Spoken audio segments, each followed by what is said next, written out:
찬송가 462장을 부르시겠습니다. 462장입니다.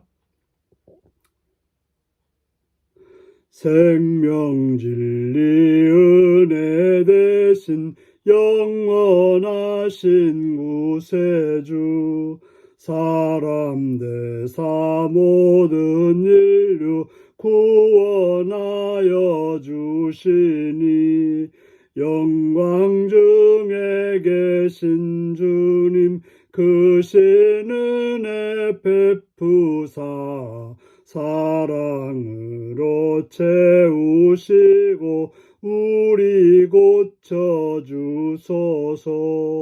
남 섬기며 사신 주님 우리들도 본받고, 이웃사랑 나누면서 살아가게 하소서. 온 세상의 금은보화 모두 주의 것이니, 책임 맡은 일꾼으로 충성하게 하소서. 사랑의 주 평화의 왕 우리 중에 오셔서, 모든 싸움 다 그치고 하나 되게 하소서. 지난 날의 어두움과 환난 풍파 지나고, 형제 사랑 밝은 장래 이루어지게 하소서. 행진하는 주의 무리 빈부귀천 없으니, 한마음으로 봉사하고 같은 주님 모시네. 우리에게 하나 되라 분부하신 주시여, 주의 뜻이 이 땅 위에 이루어지게 하소서. 아멘. 이 시간 우리에게 주신 하나님 말씀은 사도행전 10장 1절에서 16절까지 말씀입니다. 사도행전 10장 1절에서 16절입니다. 가이사라에 고넬료라는 사람이 있으니 이달리아 부대라 하는 군대의 백부장이라. 그가 경건하여 온 집안과 더불어 하나님을 경외하며 백성을 많이 구제하고 하나님께 항상 기도하더니, 하루는 제9시쯤 되어 환상 중에 밝히 보매 하나님의 사자가 들어와 이르되 고넬료야 하니, 고넬료가 주목하여 보고 두려워 이르되 주여 무슨 일이니까? 천사가 이르되 내 기도와 구제가 하나님 앞에 상달되어 기억하신 바 되었으니, 내가 지금 사람들을 요빠에 보내어 베드로라 하는 시몬을 청하라. 그는 무두장이 시몬의 집에 유숙하니 그 집은 해변에 있다 하더라. 마침 말하던 천사가 떠나매 고넬료가 집안 하인 둘과 부하 가운데 경건한 사람 하나를 불러 이 일을 다 이루고 요빠에 보내니라. 이튿날 그들이 길을 가다가 그 성에 가까이 갔을 그때 베드로가 기도하려고 지붕에 올라가니 그 시간은 제6시더라. 그가 시장하여 먹고자 하며 사람들이 준비할 때 황홀한 중에 하늘이 열리며 한 그릇이 내려오는 것을 보니 큰 보자기 같고 네 귀를 베어 땅에 들이었더라. 그 안에 땅에 있는 각종 네 발 가진 짐승과 기는 것과 공중에 나는 것들이 있더라. 또 소리가 있을 때 베드로야 일어나 잡아먹으라 하거늘, 베드로가 이르되 주여 그럴 수 없나이다. 속되고 깨끗지 아니한 것을 내가 결코 먹지 아니하였나이다 한데, 또 두 번째 소리가 있을 때 하나님이 깨끗하게 하신 것을 내가 속되다 하지 말라 하더라. 이런 일이 3번 있은 후에 그 그릇이 곧 하늘로 올려져 가니라.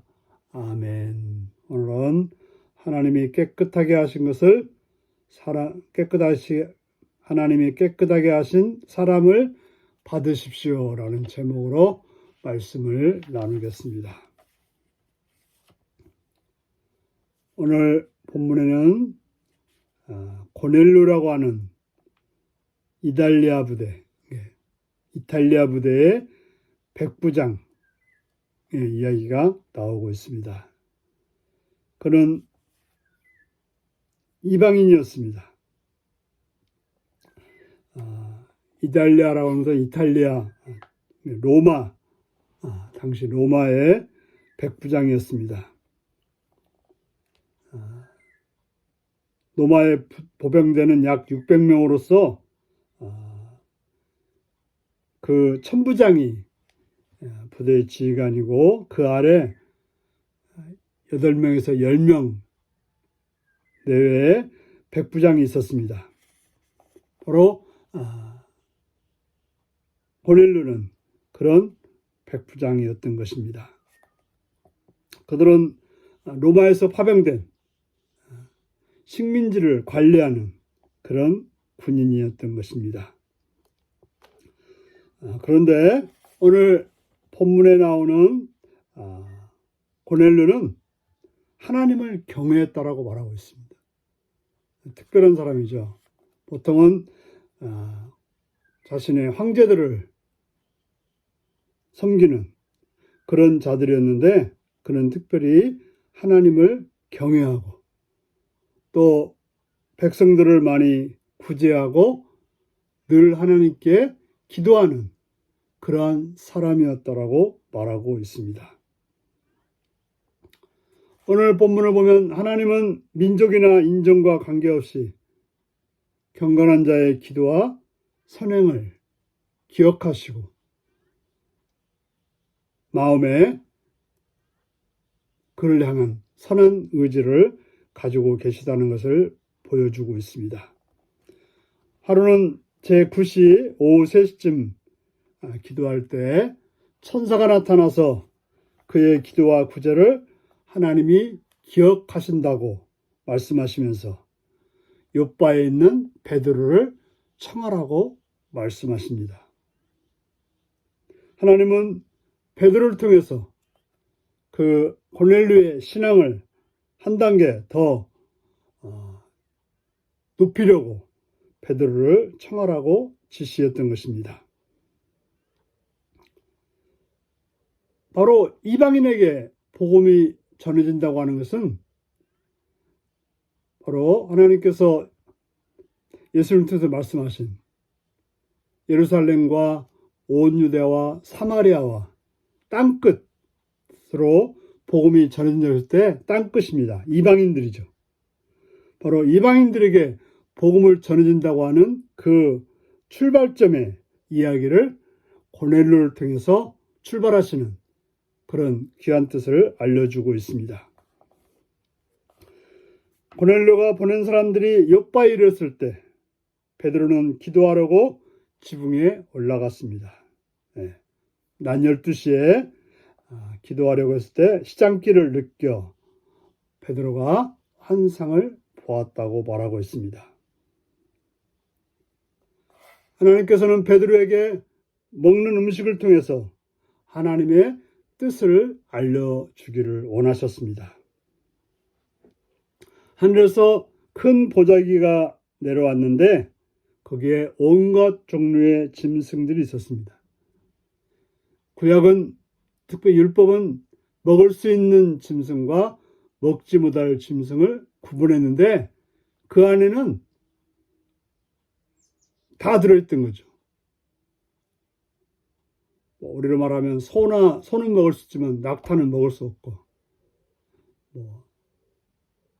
양은 먹을 수 있지만 돼지 같은 것은 먹지 못했는데 그런 것들이 다 들어있었다고 말하고 있습니다. 그런데 하나님께서는 일어나 잡아먹으라고 합니다. 그런데 베드로가 보기에는 자기는 율법에 정한 것 외에는 먹지 않았기 때문에 그럴 수 없다라고 합니다.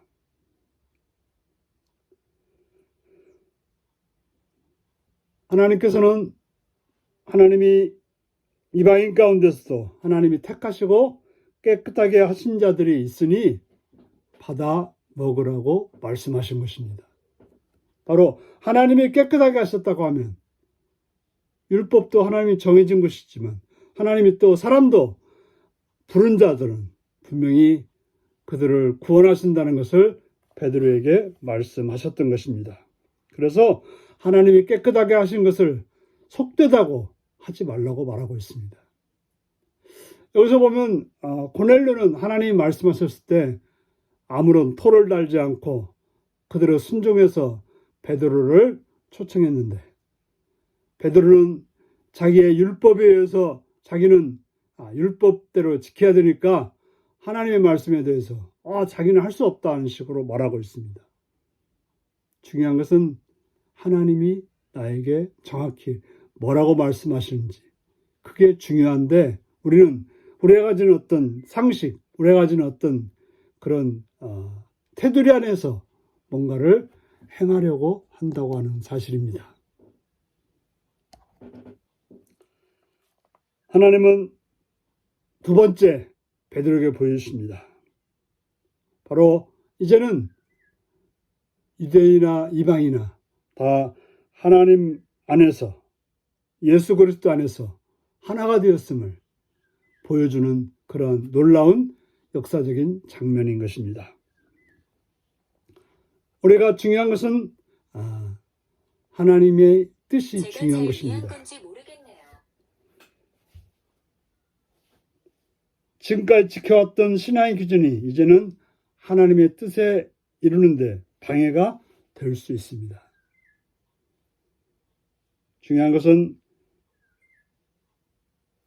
과거의 율법에 매인 삶이 아니라 지금 성령님께서 나에게 하라고 하신 귀한 뜻이 무엇인지, 예수 안에서 우리를 향하신 하나님의 뜻이 무엇인지를 기억하고 찾는 것, 따르는 것 중요합니다. 내 고집대로 나는 포기할 수 없다라고 말하는 것은 어리석은 것입니다. 그냥 하나님이 나에게 원하시는 뜻이 무엇인지를 찾아서 오늘도 하나님의 말씀에 순종할 수 있는, 그래서 하나님의 귀한 뜻을 이루는 복된 여러분들이 되시기 바랍니다. 기도하시겠습니다. 자비로우신 주께 감사와 찬양을 드립니다. 이 시간도 사랑해 주셔서 주의 말씀을 듣게 하시니 감사합니다. 진리의 성령님이여 오셔서 우리로 하여금 하나님의 귀한 뜻을 말씀하셨고 그 말씀에 순종함으로 하나님의 뜻을 이루는 복된 삶이 되게 하여 주옵소서. 예수님의 이름으로 기도하옵나이다. 아멘. 하늘에 계신 우리 아버지의 이름을 거룩하게 하시며 아버지의 나라가 오게 하시며 아버지의 뜻이 하늘에서와 같이 땅에서도 이루어지게 하소서. 오늘 우리에게 일용할 양식을 주시고 우리가 우리에게 잘못한 사람을 용서하여 준 것 같이 우리 죄를 용서하여 주시고 우리를 시험에 빠지지 않게 하시고 악에서 구하소서. 나라와 권능과 영광이 영원히 아버지의 것입니다. 아멘. 말씀 묵상입니다. 백부장 고넬료의 신앙과 삶은 어떠했나요? 지금 나의 신앙과 삶은 하나님 보시기에 어떠할까요? 하나님은 왜 베드로에게 환상을 보여주시고 명령하셨을까요? 하나님이 내게 깨우치신 편견이나 허물은 무엇인가요? 오늘 이 말씀을 묵상하시며 주 안에서 편견과 내 고집을 버리고 하나님의 뜻을 따라서 오늘도 승리하는 복된 하루가 되시기 바랍니다. 샬롬.